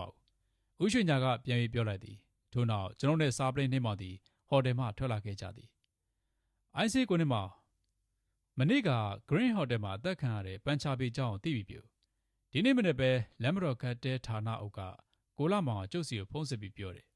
တို့ကျွန်တော်ကစကားဆလိုက်လေရာစားပလင်းနှင်းမောင်ကနာမည်ကတိုနီစင်းနဲ့ New Delhi ကနာမည်ကြီးအဆောက်အုံ contract တူပေါ့ဗျာမြန်မာပြည်ကိုရောက်လာပြီးတော့3ရက်မြောက်နေ့မှာပဲအသက်ခံရတာကျုပ်သိရတာတော့တိုနီစင်းမှာနောက်ကျောင်းရာဆိုရင်ရှုပ်ရှက်မရှိပါဘူးလူဟောင်းတယောက်ပါပဲအထက်တန်းကျောင်းသားဘဝတုန်းကစကားများပြီးကျောင်းသားတယောက်ကိုလက်သီးနဲ့ထိုးလို့ကျောင်းအကြီးကခေါ်ပြီးသတိပေးခံရတဲ့အသေးမွားပြစ်မှုလေးပဲရှိပါတယ်သူ့ပိုင်ချင်းမှာလူတိုင်းနဲ့တင့်မြောင်နေတဲ့သူတယောက်ပါကိုနှင်းပေါင်ကတော့တကယ်လူပါပဲဗျာအဲ့ဒီပန်ချာပီကြီးရဲ့အကြောင်းခမရမသိသေးဘူးလို့ကျုပ်ကထင်နေတာအခုတော့ခမရကအသေးစိတ်တောင်သိနေပြီပဲကျုပ်တို့ကနာမည်နဲ့အလုပ်ကိုင်လောက်ပဲသိတာဗျသေတဲ့လူကဘယ်သူဆိုတာကိုသေချာသိမှတတ်တဲ့သူကဘယ်သူဖြစ်တယ်ဆိုတာသိမှာပေါ့ဗျာလူသတ်မှုတစ်ခုကိုတွေ့ရင်စုံတော့တော်များများတရားခံဘယ်သူလဲဆိုတဲ့အချက်ကိုပဲအရင်စဉ်းစားကြတာဗျကျုပ်ကတော့ဒီလိုမဟုတ်ဘူး IP လူသတ်မှုတစ်ခုတွေ့ရင်သေတဲ့သူကဘယ်သူသူ့ရဲ့နောက်ကျောင်းကဘယ်လိုလဲသူဘာကြောင့်အသက်ခံရတာလဲမသေးခင်ကဘာတွေလုပ်ခဲ့တယ်လဲအသက်ခံရတဲ့အကြောင်းရင်းကိုခေါင်းထဲမှာထည့်ပြီးတော့စဉ်းစားတယ်ဘယ်သူတတ်တယ်လဲဆိုတဲ့အချက်ကိုလုံးဝမစဉ်းစားဘူးတို့ပြောရရင်တော့ဗျာတရားခံဘယ်သူလဲဆိုတဲ့အချက်ကိုအရင်မရှာပါဘူးတရားလို့ဘယ်သူလဲဆိုတာကိုအရင်ရှာတယ်ဒါမှတရားခံဘယ်သူလဲဆိုတာကိုလွယ်လွယ်နဲ့သိမှာပေါ့ဗျတို့စားပလင်းနှင်းမောင်ကကျွန်တော်ဟာလူသတ်မှုနဲ့ပတ်သက်၍သူ၏လုပ်ပုံကိုင်ပုံများကိုစဉ်းစားတွေးခေါ်ပုံကိုစိတ်ရှည်လက်ရှည်ပြောပြနေသည်ဒါနဲ့ကိုနှင်းမောင်မီကီရှိမရာကတိုနီစင်းကိုဘာကြောင့်တတ်ရတာလဲတိုနီစင်းဟာလူကောင်းတယောက်လို့ကိုနှင်းမောင်ပြောတယ်မဟုတ်ဘူးလားသုံးပွင့်ဆိုင်ကိုင်းနဲ့ပတ်သက်စရာအကြောင်းလဲရှိတာမှမဟုတ်တာတိုနီစင်းကိုမီကီရှိမရာကတတ်တာမဟုတ်ဘူးမီကီရှိမရာနဲ့လူတယောက်ကတတ်လိုက်တာပါအဲ့ဒီနေ့ကတိုနီစင်းမီကီရှိမရာကိုတွေ့ဖို့ဟိုတယ်ကိုသွားတာပါပဲမီကီရှိမရာကချိန်ထားတာပဲဖြစ်တယ်ဟိုတယ်ရှိရမလာဘဲနဲ့လူမတွေ့အောင်လို့ဟိုတယ်နောက်ဘက်မလွယ်ပေါက်ကနေလာလို့လဲမှားထားလိုက်တယ်ဒါကြောင့်ဟိုတယ်ဆေးကတိုနီစင်းကိုမမြင်လိုက်တာသူ့ရဲ့အလောင်းကိုကျုပ်ကြည့်တော့ကသူစီးထားတဲ့ဖနက်ကိုသတိပြုမိလိုက်တဲ့အချက်ရှိတယ်ဖနက်မှာကပ်နေတဲ့ရှင်ဆေးမဲမဲတွေကိုတွေ့ကြတဲ့ကဟိုတယ်ရှိဘောက်ကမလာဘဲနဲ့နောက်ဖေးလမ်းချရှောက်လာပြီးမလွယ်ပေါက်ကနေဝင်လာတယ်ဆိုတော့ကျုပ်သိရတာတို့စားပလင်းနှင်းမောင်ကပြောပြီးလေစကားကိုဖြက်ကရေခဲတောင်တစ်စိတ် secret ကိုထုတ်၍မင်းကြီးရှိုက်ဖွာလိုက်သည် IB ပြောသလိုဆိုရင်တော့တိုနီစင်ဟာလူကောင်းတစ်ယောက်ဆိုတော့ပန်းသုံးပွင့်ခိုင်းတဲ့ပတ်သက်စရာအကြောင်းမရှိဘူးဆိုတဲ့အချက်ဟာစဉ်းစားကြပဲဗျာဒါပေမဲ့တိုနီစင်ဟာလူကောင်းတစ်ယောက်ဖြစ်ပါတယ်ဆိုတာကလည်းတိတ်ခိုင်လုံလာတဲ့အချက်လည်းမဟုတ်သေးဘူး လူတစ်ယောက်ဟာဒီပတ်ဝန်းကျင်မှာလူရိုးလူကောင်းတစ်ယောက်ဖြစ်နေပေမဲ့နောက်ပတ်ဝန်းကျင်မှာလူစိုးလူညစ်တစ်ယောက်ဖြစ်နေတာဟုတ်ဗျလူတစ်ယောက်ကောင်းတယ်မကောင်းဘူးဆိုတာကအချိန်အခါအခြေအနေပေါ်မှာမူတည်တာဟုတ်ဗျဘယ်လိုပဲဖြစ်ဖြစ်လေတူနီစင်ဟာပန်းသုံးပွင့်ခိုင်းတဲ့တနည်းမို့တနည်းတော့ပတ်သက်နေလိမ့်မယ်မြန်မာပြည်လာတာလည်းပဲပန်းသုံးပွင့်ခိုင်းတဲ့အလုပ်ကိစ္စအကြောင်းပဲဖြစ်လိမ့်မယ်အခန်းနံပါတ်7ကဟောင်ကောင်ကလာတဲ့ဟွာမင်းဆိုတဲ့တရုတ်အဖိုးကြီးဟာခုနှစ်မှာတူနီစင်ကိုတတ်တာသူပဲဖြစ်လိမ့်မယ်ဗျမီကီချီမရာဟာတူနီစင်မလာခင်မှာမလွယ်ပေါက်ကဆင်းသွားလိမ့်မယ်တူနီစင်ရောက်လာတော့အခန်းနံပါတ်73ထဲမှာမီကီချီမရာကိုမတွေ့ဘဲနဲ့တရုတ်အဖိုးကြီးဟွာမင်းကိုတွေ့လိမ့်မယ်သူတို့နှစ်ယောက်ပေးယူကိစ္စတစ်ခုခဏလောက်စကားပြောကြလိမ့်မယ်ဘာဖြစ်လို့ဒီလိုပြောနိုင်တာလဲဆိုတော့စိတ်လိပ်ပြာကွက်ထဲက secret ကိုတွေ့တာကြောင့်ပဲအခန်းနံပါတ်7ထဲမှာလည်းပဲ secret တူတွေတွေ့တယ်ဒီ secret တူတွေရဲ့အဖြစ်တွေကိုကြည့်ရတာကလည်းပဲဝါမင်းဆိုတဲ့တရုတ်ဖိုးကြီးဟာ secret ကိုစွတ်တန်နဲ့တောက်နေပုံပဲ secret ကိုစွတ်တန်နဲ့တောက်ရင် secret ရဲ့ဖင်ပိုင်းမှာသွားနဲ့ကြိုက်ထားတဲ့အရာတို့နှကန်းနဲ့ထိထားတဲ့အရာတို့မတွေ့ရဘူးဗျဒါကြောင့်ပို့ပြီးတော့သေးကြအောင်ဟိုတယ်ဆေးကိုကျုပ်ကမေးကြည့်ရသေးတယ်ဟိုတယ်ဆေးရလည်းပဲဝါမင်းဆိုတဲ့တရုတ်ဖိုးကြီးဟာသူကောင်းကောင်းသတိထားမိတယ် secret တောက်ရင်စင်ဆွဲတန်နဲ့တက်ပြီးဟမ်ဘာဘာတောက်လိရှိတယ်ဘာပဲဖြစ်ဖြစ်လေမီကီရှီမရာနဲ့ဝါမင်းတို့နှစ်ယောက်ကိုအမြန်ဆုံးမိဖို့ပဲရေးကြည့်ပါတယ်တို့တို့စားပလင်းနေမောင်ကပြောလေသည်အခန်းနံပါတ်14ကဥရွှေညာဆိုတဲ့လူကြီးရောဗျာဒီလူကြီးကတိတ်ရေးကြည့်တာပေါ့ဗျာကျုပ်တို့အတွက်တိတ်ရေးကြည့်တာပေါ့ဒါကြောင့်အဲ့ဒီနေ့ကသူ့ကိုခတ်တဲခေါ်ပြီးမဆက်တာပေါ့ဗျာဥရွှေညာကကျုပ်တို့တွေတော့တဲကျက်ပေါ့ဗျာသူ့ကိုဒီမှုနဲ့ပတ်သက်ပြီးသင်္ကာမကင်းမဖြစ်ဘူးဆိုမှဒီလူဟာရှေ့စစ်ပြီးတော့လှုပ်ရှားမှာပေါ့သူစာပြီးတော့လှုပ်ရှားရတဲ့တပြိုင်နက်တည်းမှာပဲသူ့ကိုခြေရခံမှုကျုပ်စီစဉ်ပြီဟုတ်တယ်ကိုနေမောင်ကျုပ်လည်းဒီလူကြီးကိုကြည့်ရတိတ်ပြီးမတင်ကားဘူးအဲ့ဒီနေရာခမရဘာဖြစ်လို့သူ့ကိုလေးလေးနက်နက်ထားပြီးတော့မဆက်တာလဲလို့စိတ်ထဲမှာအပြစ်တင်မိသေးတယ်ဒါပေမဲ့ခမရအကြောင်းကျုပ်သိလိတော့တခုခုတော့အကြောင်းရှိလို့ပဲလို့တွေးလိုက်မိတယ်ဒီလိုပြအိုင်းပြီးရဲ့အမှုတစ်ခုနဲ့ပတ်သက်လို့သက်ဆိုင်သူတွေကိုစစ်ဆေးမေးမြန်းတော့မယ်ဆိုရင်တိတ်အရေးကြီးတဲ့လူတွေကိုအရင်ဆက်ရတယ်ဗျကိုကတကယ်တရားခံလို့ထင်ထားတဲ့သူကိုနောက်မှခြံထားရတယ်ဗျဒါမှသူလှုပ်ရှားဖို့ပို့ပြီးတော့လေးလာနိုင်မှာပေါ့တရားခံကိုတော6တောင်6လှန့်ဖမ်းတဲ့သဘောပေါ့ဗျာအဲ့ဒီနေ့ကဥရွှေညာဆိုတဲ့လူကြီးကိုဂတ်တက်ခေါ်ပြီးဆက်လိုက်ရင်တော့ဘန်းသုံးပွင့်ခန့်ရဲ့လှုပ်ရှားမှုကွင်းစစ်ပြတ်သွားမှာပေါ့ဒါကြောင့်ဒီလူကြီးကိုကျုပ်ကတိတ်မမေးတော့ဘဲနဲ့ပြန်ခဲ့တာပေါ့အိုင်ပြီးပြီးတော့ဒီနေ့မနေ့ပဲ Green Hotel ကိုဖုန်းဆက်ပြီးဘန်ချာပီကြီးတက်ခံမှုနဲ့ပတ်သက်ပြီးတရားခံကိုမိပြီးဆိုတဲ့အကြောင်းဥရွှေညာတယောက်ပြန်လူကပြန်နိုင်ပြီဆိုတဲ့အကြောင်းဟိုတယ်ဆေးကနေတဆင့်ပြောခိုင်းလိုက်တယ်တိတ်မကြပါဘူးသူ့ရဲ့လှုပ်ရှားမှုပြတော့မှာပါဒါဆိုရင်ဥရွှေညာကိုစောင့်ကြည့်ဖို့ကျုပ်တို့စီယာတယောက်ကိုလွှတ်ထားဖို့လိုလိမ့်မယ်ထင်တယ်မလိုပါဘူး IPA ကျုပ်ကိုယ်တိုင်လေ့ကျင့်ပေးထားတဲ့ကောင်းလေးတွေရှိပါတယ်အခုချိန်တော့ဆိုရင်တော့အဲ့ဒီကောင်းလေးတွေက Green Hotel နားမှာဂေါ်လီကစားနေပြီးဟိုတယ်နောက်ခံနောက်ဖေးလမ်းကြားထဲမှာလည်းပဲဟိုမိုက်ပုံဒီမိုက်ပုံမှွေနဲ့မလွယ်ပေါက်အဝင်ထွက်ကိုစောင့်ကြည့်နေလောက်ပြီးဖြစ်ပါမလားကိုနှင်းမောင်ကလေးတွေဆိုတော့စိတ်ချပါမလားသိဖြစ်တာပေါ့ IPA ဒီလိုအလုပ်မျိုးတွေကကလေးတွေနဲ့မှဖြစ်တာဗျတယောက်ယောက်စောင့်ကြည့်နေတဲ့အလုပ်ရဲ့နောက်ယောင်ခံတဲ့အလုပ်ရဲ့ဟာကလေးတွေနဲ့အကိုက်ဆုံးပဲဗျလူကြီးဆိုရင်ရိပ်မိနိုင်တယ်ကလေးဆိုတော့လမ်းကြားထဲမှာဝင်ကစားတာလည်းရတယ်လမ်းပေါ်မှာဂေါ်လီရိုက်ပြီးစောင့်ကြည့်နေလို့လည်းရတယ်အိမ်တိမ်ကိုလူဝင်လူထွက်စောင့်ကြည့်မယ်ဆိုပါတော့လူကြီးတယောက်အနေနဲ့အဲ့ဒီအိမ်ရဲ့မလန့်မကန့်မှာရပ်ပြီးကြည့်နေရင်အချိန်ကြာတော့ရိပ်မိမှာပေါ့ဗျတကယ်လို့နောက်ဖေးဘက်ကအဝင်ထွက်ကိုလည်းသူဘယ်လိုလုပ်ပြီးသိနိုင်မလဲအယူရောင်ဆောင်ပြီးနောက်ဖေးလမ်းကြားထဲမှာဟိုမိုက်ဆုပ်ကောက်ဒီမိုက်ဆုပ်ကောက်နဲ့စောင့်ကြည့်ရင်လည်းပဲတစ်ဖက်ကတီးသွားနိုင်တယ်ကလေးတယောက်ဆိုတော့ခိုင်းထားလိမ့်မယ်လို့ဘယ်သူမှထင်မလို့ဒါကြောင့်တယောက်ကို watch လောက်တာပဲဖြစ်ဖြစ် share လိုက်တာပဲဖြစ်ဖြစ်ဒီလုပ်တဲ့သူဟာထူးခြားတဲ့ရုပ်အင်္ကာရဲ့ထူးခြားတဲ့အဝတ်စားဆင်မှုမျိုးမရှိရဘူးကွာရှင်းပြစမောင်ကိုနေမောင်ကျုပ်တို့တော့ဘူးတုဒရတာပေါ့ဗျာထူးခြားတဲ့ရုပ်ရည်အင်္ကာမျိုးနဲ့လူကိုမခိုင်းရဘူးဆိုတာဘယ်လိုမျိုးလဲဒီလိုလေဗျာ IB ရဲ့တကယ်လို့ခမည်းနောက်ကိုတယောက်ယောက်ကနောက်ယောင်ခံလိုက်နေတယ်ဆိုပါစို့အဲ့ဒီလူဟာအရက်သိပ်ရှင်နေတဲ့လူတယောက်ဖြစ်နေခမည်းသတိထားမိမှာပေါ့တကယ်လို့တာမန်လူတွေထက်အရက်ပွေသူတယောက်ဖြစ်နေရင်လည်းသတိထားမိမှာပေါ့ဒါကြောင့်အရက်ရှည်ရှည်တွေအရက်ပုပုတွေအသားဖြူလွန်းတဲ့လူတွေအသားမဲလွန်းတဲ့လူတွေဝါလွန်းပိန်လွန်းတဲ့လူတွေမတုံးရဘူးဗျသပင်ရှည်ရှည်ထိပ်ပြောင်ပြောင်နှာခေါင်းကောက်ကောက်နှာခေါင်းပြပြစတဲ့ထူးခြားတဲ့မျက်နှာပေါက်ရှိတဲ့သူတွေကိုမတုံးရအောင်အိုင်ပြီး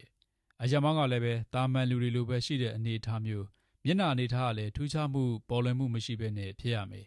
အသားအရောင်ကလည်းပဲလူအများစုရှိတဲ့အတိုင်းဖြစ်ရမယ်အရက်ဒေသရဲ့အခြေအနေအရလူအများစုမှာရှိနေတဲ့ကိုယ်အင်္ဂါရုပ်အဆင်းမျိုးဖြစ်ရမှာပေါ့ဗျာတရုတ်ပြည်မှာကြတော့တရုတ်လူမျိုးအများစုရှိတဲ့မျက်နှာရုပ်အဆင်းကိုယ်အင်္ဂါကလားပြည်မှာကြတော့လေကလားလူမျိုးအများစုရှိတဲ့အရက်မောင်းကိုယ်အင်္ဂါအချိုးအစားဖြစ်ရမှာပေါ့ဟုတ်ပါပြီဗျာကျုပ်လည်းပဲအခုမှသဘောပေါက်တော့တယ်အစကတော့ share လုပ်လိုက်တာတို့ watch လုပ်တာတို့ဘယ်သူ့ကိုခိုင်းရတာပဲလို့ထင်နေတာဗျအခုကိုနေမောင်ရှင်းပြမှာပဲသဘောပေါက်တော့တယ်အဲ့ဒါနဲ့ဝက်စားစင်ပုံနဲ့ပြောပြစမ်းပါဦးဝက်စားစင်ပုံကလည်းဒီလိုပဲပေါ့ဗျထူးခြားပေါ်လွင်မှုဖြစ်မနေရဘူးလုံကြီးအင်ဂျီကိုအနီရောင်အဝါရောင်စတဲ့အယောင်ပြင်းတွေနဲ့ကွက်ကြားတွေပန်းရောင်တွေအစင်းကြားတွေဒီဇိုင်းဆန်းလှပပမဝဲရဘူးအရက်ဒေတာလိုက်အများစုဝတ်တဲ့အဝတ်စားမျိုးပဲဝဲရမယ်ဥပမာရန်ကုန်ဆိုရင်အများစုဝတ်လေရှိတာကအင်ဂျီဖြူအောင်နဲ့လုံကြီးအကွက်စိတ်ပဲအဲ့လိုဝတ်ထားရင်တစ်ဖက်လူကသတိမပြုမိဘူးတကယ်လို့အင်ဂျီနေရောင်နဲ့ဘောင်းမီအရှိကိုဝတ်ထားမယ်ဆိုရင်ရှဲတို့လိုက်ခံရတဲ့သူကသတိထားမိနိုင်မယ်ပြီးတော့အုတ်ထုတ်ထီးတွေကိုလည်းပဲမစောင်းအောင်လက်ထက်မှာလည်းပဲစာအုပ်တို့စက်ကူထုတ်တို့ဂိုင်မထားအောင်တစ်ဖက်လူကကိုယ်ကိုသတိမထားမိအောင်လို့အမှတ်သားမပေးတဲ့သဘောပေါ့ဗျာတကယ်ပါကိုနေမောင်ရေခမားစုံတောက်ပညာနဲ့ပတ်သက်ရင်တော့ပါရဂူတယောက်ပါပဲအခုခမားပြောတဲ့ share တို့လိုက်ပုံလိုက်နီး watch လုပ်ပုံလုပ်နီးစာရန်ရေးပြီး CND မှာထားဖို့ကောင်းတယ်ကျုပ်စီမှာရေးပြီးသားအစင်းသစ်ရှိပါတယ်ဗျာဒါပေမဲ့ဒီမျက်နှာပြူ CND မှာရှိနေသေးတော့ကျုပ်ရဲ့ပညာတွေကိုထိန်ဝတ်ထားရမယ်ဗျာဒီကောင်တွေကဒီနည်းတွေအသုံးပြုပြီးလူစိုးတို့မြတွေကိုဖမ်းရင်တော့ကိစ္စမရှိဘူးရာဇဝတ်မှုပပျောက်ရေးကိုအထောက်အကူရနိုင်တာပေါ့ဒါပေမဲ့ဘာဖြစ်လဲကိုနေမောင်ရေ CND ဆိုတာတရားခံဖမ်းဖို့မဟုတ်ဘူးလားဒီအတွက်အထောက်အကူရရင်မကောင်းဘူးလားဘယ်ဟုတ်မလဲ IB ရဲ့မျက်စိတစုံကြည့်ရမှာပေါ့ဗျကျိုးတို့တွေဒီတိုင်းသွားနေကြတာမှမဟုတ်ဖ ೇನೆ ကိုယ်နိုင်ငံကိုယ်လူမျိုးကိုယ့်ရဲ့ကံကြမ္မာကိုဖန်တီးခွင့်ဆိုတာမျိုးရအောင်လုပ်ကြမှာပေါ့လွတ်လပ်ရေးအတွက်ဥဆောင်မဲ့နိုင်ငံရေးပုံကိုယ်တွေမကြခင်ပေါ်လာတော့မှာဗျအဲ့ဒီမျိုးချစ်တွေရဲ့နိုင်ငံရေးလှုပ်ရှားမှုတွေကိုဒီမျက်နှာပြူတွေကြီးစိုးနေတဲ့ CND ကလက်ပိုက်ကြည့်နေမှာမဟုတ်ဘူးတကယ်လို့ကျုံနည်းကိုသုံးပြီးတော့မျိုးချစ်ပုံကိုယ်ကြီးတွေရဲ့လှုပ်ရှားမှုတွေကိုဟန်တားလုပ်ရင်မခက်ပေဘူးလားဒါကြောင့်ဒီနည်းတွေကိုလွတ်လပ်ရေးမရမချင်း CND ကိုဘယ်တော့မှမပေးဘူးဒီနေ့လွတ်လပ်ရေးရတဲ့အခါမှာကျုပ်ရဲ့စွန့်တောက်နည်းပညာတွေကိ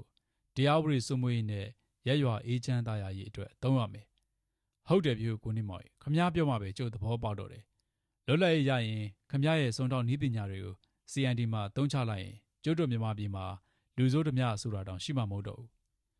ကျုပ်လောင်းရဲပါတယ်ဗျာလွတ်လပ်ရေးရပြီး CND မှာကျုပ်ရဲ့စွန့်တောက်နည်းပညာတွေကိုသုံးချခွင့်ပြုမယ်ဆိုရင်ကဘာကျော်စကော့တလန်ရက်တွေစွန့်တောက်တွေတောင်မှကျုပ်တို့ CND မှာပညာတော်သင်ရလိမ့်မယ်ဗျာတို့တို့စာပလင်းနှင်းမောင်ကပြော၍ကဲ IBA စကားကောင်းနေလိုက်တာဗျာအချိန်တော်လင်းသွားပြီညနေကြမှာပဲကျုပ်အိမ်ကစောင့်နေမယ် IB ဝင်လာခဲ့ပါအခုတော့ပန်းသုံးပွင့်ခိုင်းကဥရွှေညာကြီးရဲ့ခြေလမ်းတွေကိုသတင်းယူဖို့အတွက်ကျုပ်ရဲ့ကောင်းလေးတွေစီကိုတွားလိုက်ဦးမယ်ဗျာတို့နောက်စာပလင်းနှင်းမောင်သည်ကျွန်တော်ဟာနှုတ်ဆက်၍ရုံးခန်းအတွင်းမှထွက်ခွာသွားတော့သည်မျိုးချစ်စိတ်ရှိတဲ့စိတ်ထားမြင့်မြတ်သောယောက်ျားကောင်းပြီးသားသောမနာလိုဝန်တိုစိတ်ကင်းသောကျွန်တော်၏မိတ်ဆွေကြီးစာပလင်းနှင်းမောင်၏နောက်ကျောကိုကျွန်တော်သည်ငေးမောကြည့်ရှုကာခေါင်းတဆက်ညှိ၍ကြံရစ်ခဲ့တော်သည်ရုံးစင်းချိန်သို့ရောက်သောအခါကျွန်တော်သည်ကျွန်တော်၏အော်စတင်ကားလေးကိုမောင်း၍စာပလင်းနှင်းမောင်နေထိုင်ရာအမှတ်295ဘိုလီလန်းယခုကဗညာတလလန်နေအိမ်သို့ရောက်သွားခဲ့သည်အင်ကန်ရှိအုတ်ခုံထိုင်ကုန်းပေါ်တွင်တရောထုတ်နေသောစာပလင်းနှင်းမောင်ကိုတွေ့လျင်ကျွန်ုပ်ကကိုနေမောင်ခမရအတွက်သတင်းတူတစ်ခုပါတယ်ဗျခမရပြန်သွားပြီးနိုင်ဝက်လောက်ကြာမှာပဲဟုစကားဆလိုက်ရအတွက်စာပလင်းနှင်းမောင်သည်ကျွန်ုပ်၏စကားကိုစုံအောင်နားမထောင်တော့ပဲစကားဖြတ်ပြီးပြောသည် Green Hotel ဆေးကဖုန်းစစ်တယ်မို့လားထို့သို့ဆိုလိုက်ရအတွက်ကျွန်ုပ်ကလွန်စွာစွန့်အားမိတော့သည်တကယ်ပါပဲဗျာမှန်လိုက်တာကိုနှင်းမောင်ကြီးခမရကတော့တကယ်ကိုအမခန့်လူပါပဲအကြအမြင်များရနေပြီလားဗျာအကြမြင်မဟုတ်ပါဘူးဗျာအတွေးမြင်ပါဗျာတွေးလိုက်ရင်မြင်ပါတယ်ထားလိုက်ပါတော့ဗျာအတွေးမြင်ပဲဖြစ်ဖြစ်ဘာပဲဖြစ်ဖြစ်ဘယ်လိုပဲတွေးလို့ဘယ်လိုပဲမြင်ဗျာကျုပ်ကတော့ဖြင့်ညံမမီတော့ဒီလိုလေးဗျာဟိုတယ်ဆေးကိုရွှေညာကိုစောင့်ကြည့်ဖို့အတွက်ကျုပ်မှားထားခဲ့တယ်ဒါလည်းပဲတမင်တကာမှားထားတာပါပဲဒီဆေးကိုကျုပ်ကသိမ့်မယုံပါဘူးဦးရွှေညာတို့ကသူ့ကိုပတ်စံပေးထားကြလိမ့်မယ်ဒါကြောင့်ကျုပ်ကဦးရွှေညာကိုစောင့်ကြည့်ပေးဖို့သူ့ကိုခိုင်းထားတဲ့အကြောင်းဦးရွှေညာကိုသူသွားပြောမှာပဲဒီတော့ဦးရွှေညာကကျုပ်စီကိုတ သတင်းမှဖြန့်ပေးဖို့အတွက်သူ့ကိုခိုင်းမှာပေါ့ဗျာဒီတော့ဦးရွှေညာကပိုင်လောက်ပြီးဆိုပြီးလွတ်လွတ်လပ်လပ်လှုပ်ရှားတော့မှာပေါ့အဲ့ဒီချိန်မှာကျုပ်ရဲ့ကောင်လေးကိုသူကဘယ်သတိထားမိတော့မလဲဗျာကျုပ်တို့ကိုတပတ်ရိုက်နိုင်ပြီဆိုပြီးဦးရွှေညာကြီးတယောက်ဘဝင်ခိုက်နေမှာပေါ့ဗျာထို့သူစားပလင်းနှင်းမောင်ကရှင်းပြသည်ထို့နောက်မှာတော့ဟိုတယ်စီးကဘယ်လိုများဖုံးဆက်လိုက်တယ်လဲအိုင်ပီဦးရွှေညာစီကိုခတ်ဝဝမိမကြီးတယောက်ရောက်လာလို့သူကအဲခန်းမှာထိုင်ဆောင်ခိုင်းပြီးဦးရွှေညာကိုသွားခေါ်ပြီးတယ်ဦးရွှေညာကလိုက်လာပြီးအဲ့ဒီမိမကြီးနဲ့စီစည်းနှုံးတွေအကြောင်းပြောတာကိုသူကြားခဲ့ရတယ်ပြီးတော့ဦးရွှေညာကအဲ့ဒီမိမကြီးပြန်သွားတာနဲ့သူတို့အခန်းကရှင်းပြီးဟိုတယ်ကဆင်းသွားတယ်သူတောင်ဦးရွှေညာရဲ့အိပ်ရက်လေးကိုမြင်းလဲပေါ်တင်ပြီးတော့လိုက်ဖို့ပေးရတယ်ကျွန်တော်ဤစကားကြောင့်စားပလင်းနှင်းမောင်သည်အာရပါရရေမောပြီလေဟာဟာဟာကိုတော်လာပြီလို့ထင်နေတယ်ထင်ပါရဲ့ဗျာကျုပ်တို့မျက်စိလဲအောင်လို့တရင်မပေးလိုက်တာဟုတ်ဗျဘယ်ရမလဲဗျာဒီလောက်ညံမျိုးနဲ့တော့ကျုပ်တို့ရှင်လို့ဘယ်ရပါမလဲထို့အချိန်၌10နှစ်17နှစ်အရွယ်ခန့်မျှသာရှိသေးသောကလားလေးတယောက်သည်အိမ်ပေါ်သို့တက်လာသည်ထို့နောက်၎င်းကလားလေးသည်၎င်း၏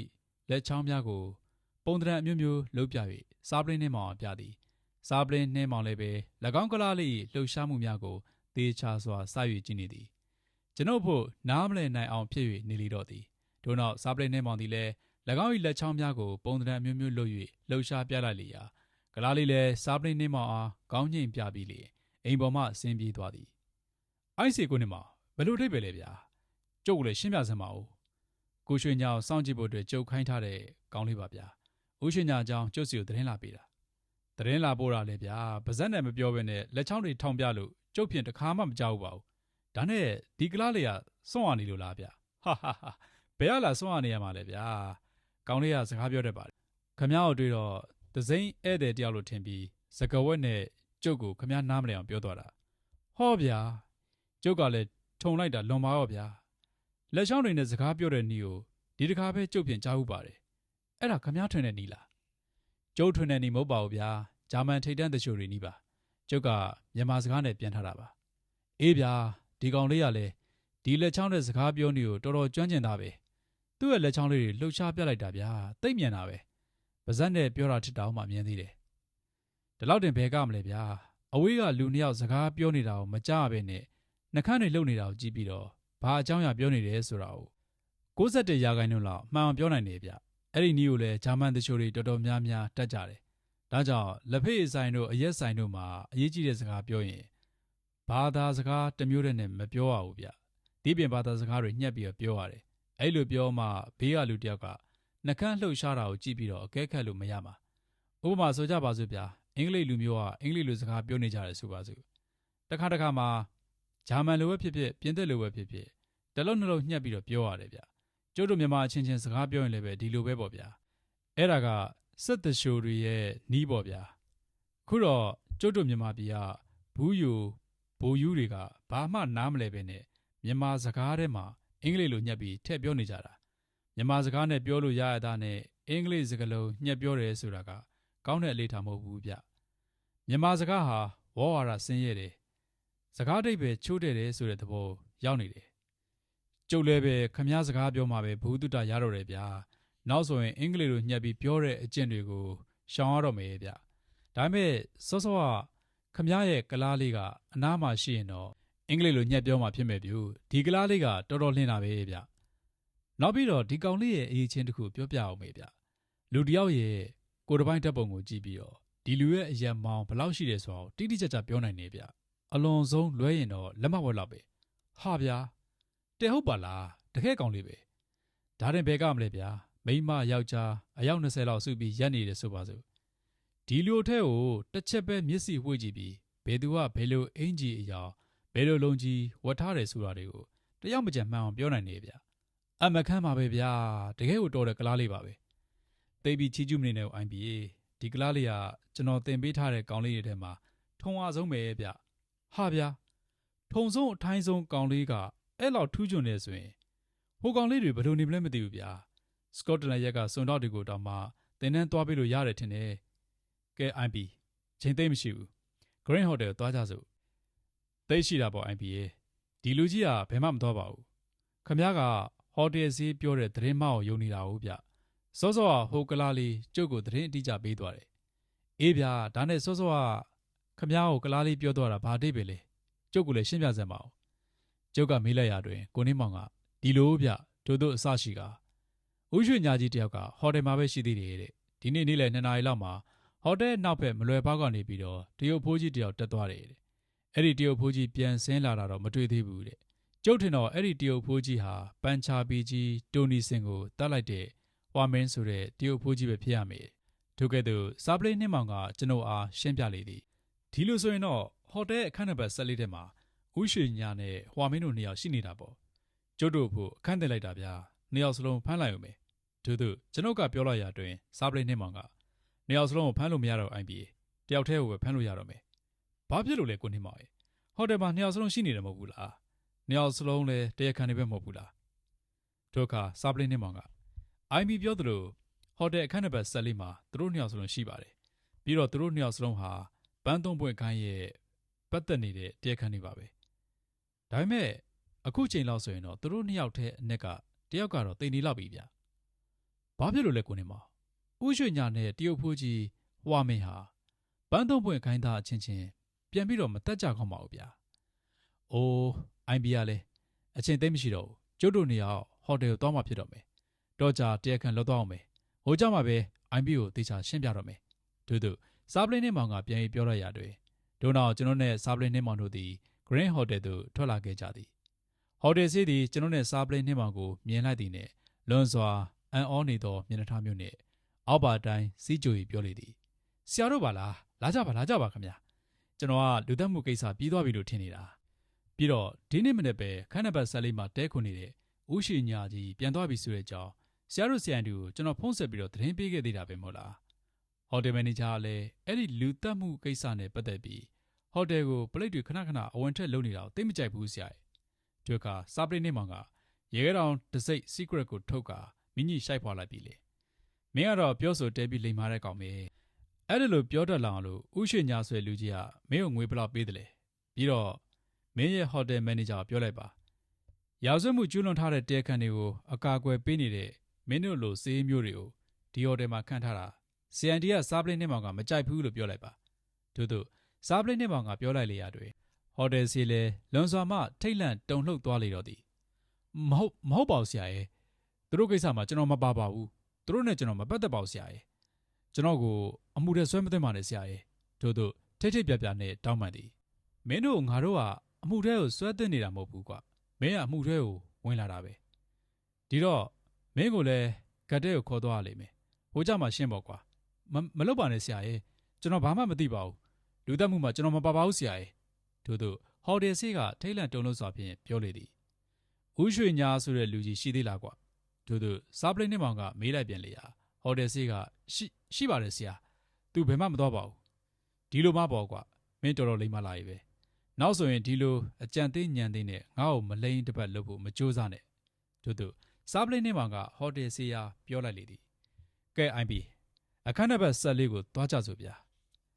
စရေးဝင်ရှုပ်နေတာနဲ့ပဲအချိန်တော်တော်ကုန်သွားတယ်ထို့နောက်ကျွန်တော်နဲ့စားပလိတ်နှင်းမောင်တို့သည်ဟိုတယ်ဒုတိယထပ်သို့တက်လာခဲ့ကြလေသည်အခန်းနံပါတ်14ရှိသို့ရောက်သောအခါတွင်စားပလိတ်နှင်းမောင်ကကျွန်ုပ်အားအိုင်ဘီခမရမှာတနက်ပါတယ်မလားပါပါတယ်ကွန်းမောင်ဒီလိုဆိုရင်အစင်သင့်ဖြစ်ပါစေဗျာလက်မနှိမ့်စေနဲ့ဒီလူကြီးကတော့အေးဆေးဆေးအဖမ်းခံမဲ့ပုံမျိုးတော့မဟုတ်ဘူးထို့နောက်စားပလိတ်နှင်းမောင်သည်အခန်းတကားကိုခောက်လေသည်ထိုအခါအခန်းတွင်မှဘသူလဲဟုမေးတန်ကြသည်ကျုပ်ပါဗျဥရွှေညာCNDကစားပလိတ်နှင်းမောင်ပါတို့စားပလိတ်နှင်းမောင်ကပြန်ပြီးပြောလိုက်လေရတွင်အခန်းတကားပွင့်လာပြီလေခမရတို့ရောက်လာပြန်ပြီကိုဒါနဲ့ဟိုဘခန်းကလူတက်မှုနဲ့ပတ်သက်ပြီးကျုပ်မေးစရာမှန်းစရာမရှိတော့ဘူးဆိုဗျတို့ဥရွှေညာကြီးကစီးကြို၍ပြောလိုက်သည်ထိုအခါစားပလိတ်နှင်းမောင်ကဟုတ်ပါတယ်ဥရွှေညာအဲ့ဒီလူတက်မှုကိစ္စနဲ့ပတ်သက်ပြီးခမရကိုမေးမြန်းစရာမရှိတော့ပါဘူးဒိုနီစင်းကိုတတ်တဲ့တရားခံဟာတရုတ်အဖိုးကြီးလိုရုပ်ပြထားတဲ့ဟောင်ကောင်ကလာတဲ့ရာဇဝင်လူဆိုးဟွာမင်းမဲတို့ပြောလိုက်ပြီးလေအခန်းတွင်သို့ဝင်သွားလေသည်ကျွန်တော်လည်းစားပလိတ်နှင်းမောင်နောက်မှလိုက်ပါသွားသည်ထိုအခါဥရွှေညာကဒီလိုဆိုရင်လည်းဒီဝါမင်းဆိုတဲ့လူကိုသွားဖမ်းပေါ့ဗျာကျုပ်နဲ့ဘာဆိုင်လို့လဲကျုပ်စီကိုလာပြီးတော့ဒီလိုနှောက်ရှက်တော့လုံးလှပြီထင်တယ်ခမရတို့ပလိတ်တွေတီးထားဖို့ကကျုပ်တို့ဟာဂုံတီရှိလူကြီးလူခေါင်းတွေပဲတခိုးချဖို့တယောက်လိုစက်တလို့မျိုးလာဆက်လို့မရဘူးဟ ဟုတ်တယ်ဦးရွှေညာခမရလူကြီးလူကောင်တယောက်ပါပဲဒါပေမဲ့လူသက်သမားဖြစ်နေတယ်လမ်းဘေးကလူတယောက်ဖြစ်ဖြစ်လူကြီးလူကောင်းပဲဖြစ်ဖြစ်တရားဥပဒေကတော့မျက်နှာသာမပေးဘူးဗျဘာဗျကျုပ်ကလူသက်သမားဟုတ်လားဘယ်လိုပြောလိုက်တာလဲဗျကျုပ်ဘယ်သူ့ကိုတတ်ရမှာလဲဦးရွှေညာကျုပ်ကိုဒီလိုပြန်ပြီးညင်းတဲ့တရားခံဆိုတာဘယ်တော့မှမရှိသေးပါဘူးကျုပ်ကတေချာမှဖမ်းတဲ့လူပါဗျဟွာမင်းကိုခမရတတ်လိုက်ပြီပဲအဲ့တော့ခမရဟာလူသက်တရားခံမဟုတ်လို့ဘာဖြစ်ရမှာတော့လူကြီးလူကောင်းဆိုတာအမှန်တိုင်းဝန်ခံရမယ်ဗျဟွာမင်းကိုကျုပ်ကဘာဖြစ်လို့တတ်ရမှာလဲအဲ့ဒီဟွာမင်းကိုကျုပ်သိလည်းမသိဘူးစောစောကခမရပြောမှပဲအဲ့ဒီနာမည်ကိုကျုပ်ကြားဘူးလားသူတို့ပြောလေရာစားပရိနှင်းမောင်ကကဲဦးရှင်ညာကျုပ်တို့တော့မလိမ့်တစ်ပတ်လုံးမယ်မကြမ်းနဲ့ဗျာကျုပ်လက်သေးကခမရရဲ့ကြည်စံထက်ပိုပြီးတော့မြန်တယ်တနတ်ထုတ်မယ်လို့တော့မစင်စားလိုက်နဲ့အေးစစ်စစ်ပဲအဖန့်ခံလိုက်ပါကဲအိုင်ပီဟောဟိုအဝက်ဗီဒီယိုထဲမှာကြည်စမ်းဗျာထွေအခါကျွန်ုပ်ဒီ၎င်းအဝက်ဗီဒီယိုအားဆွဲဖွင့်လိုက်ရတဲ့ဗီဒီယိုအောက်ခန်း၌ဓာတ်တံရဖြင့်တင်နေသောတရုတ်ဟွာမင်းအလောင်းကိုတွေ့ရသည်အလောင်းကိုခြေထောက်ကွေး၍ဝက်ဗီဒီယိုခန်းတွင်ထိုးသိပ်၍ထည့်ထားခြင်းဖြစ်သည်သူကကျုပ်ကိုတတ်ဖို့လာတာပဲဒီတော့ကျုပ်ကခုခံရတာပဲဗျကျုပ်မှာကိုပိုင်ခုခံပိုင်ခွင့်ရှိတယ်ဗျအဲ့ဒီစကားကိုတရားခွင်ကြမှာပဲပြောပါဗျာဥရှင်ညာဒါပေမဲ့ဟွာမင်းခမရကိုအကြောင်းမဲ့လာတတ်တာမဟုတ်ပါဘူးခမရဟာပန်းသုံးပွင့်ခိုင်းဝင်တယောက်မို့လားခမရတို့ရဲ့ခိုင်းကောင်းဆောင်ဂျပန်မလေးမီကီရှင်မရာကဟွာမင်းတိုနီစင်နဲ့ခမရတို့တွေ့ဖို့အတွက်မြန်မာပြည်ကိုရောက်လာပြီဒီဟိုတယ်မှာပဲအချင်းချက်လှုပ်လာကြတယ်မဟုတ်ဘူးလားတိုနီစင်ဟာဂိုင်းစီကန်ဖောက်တယ်လို့မီကီရှင်မရာကခမရတို့နှစ်ယောက်ကိုပြောပြပြီးတတ်ပစ်ဖို့အတွက်ပြောတယ်လေဒီတော့ခမရနဲ့ဟွာမင်းကတိုနီစင်ကိုအခန်းနံပါတ်73မှာတတ်ခဲ့ကြတယ်မဟုတ်ဘူးလားအဲ့ဒီမှာပဲမီကီရှင်မရာနဲ့ဟွာမင်းကပင်လယ်ကူးသင်္ဘောတစ်စီးနဲ့ထိုင်ဝမ်ဘက်ကိုလိုက်သွားကြပြီလို့ခမရထင်နေတာအမှန်တော့မီကီရှင်မရာတယောက်ပဲသင်္ဘောနဲ့ပါသွားတာဟွာမင်းကိုတော့ခမရကိုတတ်ဖို့အတွက်ထားခဲ့တယ်ဒါကြောင့်ဟွာမင်းဟာနောက်တစ်ကြော့ခမရစီကိုပြန်လာတာပေါ့ဒါပေမဲ့ခမရကလုံမှုရသွားတယ်မဟုတ်ဘူးလားတို့စားပလိနှစ်မောင်ကပြောလိုက်သည်ဦးရွှေညာလည်းဤသို့မျှပြန်၍မပြောတော့ဘဲနဲ့ခေါင်းငိုက်ဆိုင်၍သာငူငူကြီးရပ်နေလေတော့သည်တို့ချင်း၌ဟိုတယ်မန်နေဂျာနှင့်၎င်း၏ဟိုတယ်ဆေးတို့ရောက်ရှိလာသည်စားပလိနှစ်မောင်ကဟိုတယ်ဆေးအားအနည်းဆုံးကတ်သို့ဖုံးစစ်၍အကြောင်းကြားစေလိုသည်နိုင်ဝဲခံကြသောအခါဌာနအုပ်ကြီးဦးစိန်ပန်းနှင့်အတူပလိတ်နှစ်ယောက်ရောက်ရှိလာသည်ကဲဦးစိန်ပန်းဟောဒီမှာလူကြီးလူကောင်းတရားခံဦးရွှေညာပဲတင်နေတဲ့သူကတော့ဟောင်ကောင်ကနာမည်ကြီးလူဆိုးဟွာမင်းပဲဒီကောင်ကတရုတ်အဖိုးကြီးတယောက်လိုရုပ်ဖြစ်နေတာအတော်ကိုကြာနေပြီဗျရုပ်ကလည်းတော်တော်တူတယ်ထို့နောက်ဆက်၍ဦးရွှေညာကိုခေါ်သွားပြီးတော့ဂတ်တဲမှာပဲသူ့ရဲ့စက်ချက်တွေယူတော့ဗျာကျန်တဲ့အမှုသွားလာအကြောင်းအရာတွေကိုတော့နက်ဖြန်မှာပဲကျုပ်လာပြီးတော့သေးစိတ်ပြောတော့မယ်အခုတော့ကျုပ်နဲ့ IP CID ကိုပြန်ပြီးတော့အစီရင်ခံစာရေးရအောင်မယ်ထို့နောက်ကျွန်တော်နဲ့စားပလင်းနှင်းမောင်တို့သည်ဟိုတယ်မှထွက်လာခဲ့ကြသည်ဘယ်လိုလဲဗျာကိုနှင်းမောင်ရဲ့ကျုပ်တော်ဖြင့်တဲပြီးတော့မရှင်းလောက်ဗျာဘာကြောင့်မီကီရှင်မရာကသူ့ခိုင်းသားတွေကိုတယောက်ချင်းစီလိုက်တက်နေရတာလဲဒီလိုလေဗျာမီကီရှင်မရာဟာပန်းသုံးပွင့်ခိုင်းကိုဖျက်သိမ်းပြီးသူ့ဘဝမှာထင်ထင်ပေါ်ပေါ်နဲ့စီးစိမ်ရှိရှိနေချင်နေတာနိုင်ငံအနှံ့မှာရှိနေတဲ့သူ့ခိုင်းသားတွေကိုလက်ဆဖြောက်ပစ်ရှင်တာသူကပန်းသုံးပွင့်ခိုင်းကိုဒီအတိုင်းဖျက်သိမ်းလိုက်ရင်တစ်ချိန်ချိန်မှာအဲ့ဒီခိုင်းသားတွေကြောင့်သူ့အကြောင်းပေါ်လာနိုင်တယ်လေဒီတော့ဆရာကြီးဦးတာတင်နဲ့ဗနာကြီးအားလည်းပဲပန်းသုံးပွင့်ခိုင်းသားတွေဒါကြောင့်မလို့သူတို့ကိုတတ်လိုက်တာသူတို့ကိုတတ်တာကတော့ဦးရွှေညာကြီးပဲဖြစ်ရမယ်နောက်ဆုံးမှမီကီချင်မရာကရောက်လာပြီးကျန်တဲ့သူတွေနဲ့ဦးရွှေညာကိုရှင်းပြမှာဦးဗျဒါနဲ့ဦးတာတင်ကတော့ကျုပ်ကိုသူကပန်းသုံးပွင့်ခိုင်းကပါလို့မပြောပြဘူးဗျဘယ်ပြောမလဲဗျအိုင်ပီကခမ ्या ကပလိတ်ရရှိပဲခမ ्या ကိုတိုင်ကျဲဖွင့်တော့ဘယ်လောက်ပဲခင်သူ့အကြောင်းကိုထိန်ချန်ထားမှာပေါ့ဗျသူ့ကိုပန်းသုံးပွင့်ခိုင်းကတမင်တက်တက်ရန်ရှာတယ်လို့ပြောမှာပေါ့ဟုတ်တယ်ဗျကိုနေမောင်ကျုပ်လည်းပဲအစကတော့ဦးတာတင်ကဘယ်လိုလူစားမျိုးလဲဆိုတာတေးသေးချာချာမတွေးမိခဲ့ဘူးဗျဒါနဲ့မီကီချင်မရာကိုလွတ်သွားတာနားတယ်ဗျကျုပ်တို့စီမှာပန်းသုံးပွင့်ခိုင်းသားတွေအစနာကြံနေသေးရင်အမှုတွေထပ်ပေါ်လာနိုင်သေးတယ်အဲ့တော့မပူပါနဲ့အိုင်ပီမီကီချင်မရာကိုမိမှာပါထိုင်ဝမ်ကျွန်းကပလိတ်အဖွဲ့တွေကိုကျုပ်တန်ကျုပ်ရိုက်လိုက်ပါပြီအဇာရှိမီတင်မောထိုင်ဝမ်ကျွန်းကိုစိုက်ရင်မီကီချင်မရာကိုသူတို့ဖမ်းကြလိမ့်မယ်မီကီချင်မရာဟာနိုင်ငံတိုင်းကအလို့ရှိနေတဲ့ပန်းသုံးပွင့်ခိုင်းခေါင်းဆောင်ပဲဗျာပြီးတော့လူဘူးလေးအန်ဂျက်ခံနဲ့ဥရွှေညာတို့ကိုစက်မေးလိုက်ရင်တော့မြန်မာပြည်မှာကြံနေသေးတဲ့ပန်းသုံးပွင့်ခိုင်းသားတွေကိုသိရမှာပါ ဒါပေမဲ့ကျုပ်ထင်တော့ပန်းသုံးပွင့်ခိုင်းတာတွေမရှိကြတော့ဘူးထင်ပါတယ်ဥရွှေညာကြီးတယောက်တောင်မတက်လို့ကြံတာမလားအိုင်ပြီစားပလင်းနဲ့မောင်ပြောသည့်အတိုင်းပင်ထိုနေ့ထိုအချိန်မှစ၍ပန်းသုံးပွင့်ခိုင်းသည်ဇက်သိမ်းသွားခဲ့လေသည်ရက်နှဲငယ်အတွင်း၌ထိုင်ဝမ်ကျွန်းမှလာသောသတင်းအရာမီဂီရှမရာကိုဗလိတ်ဖွဲ့မှဖမ်းဆီးမိကြောင်းသတင်းရရှိပြန်လေသည်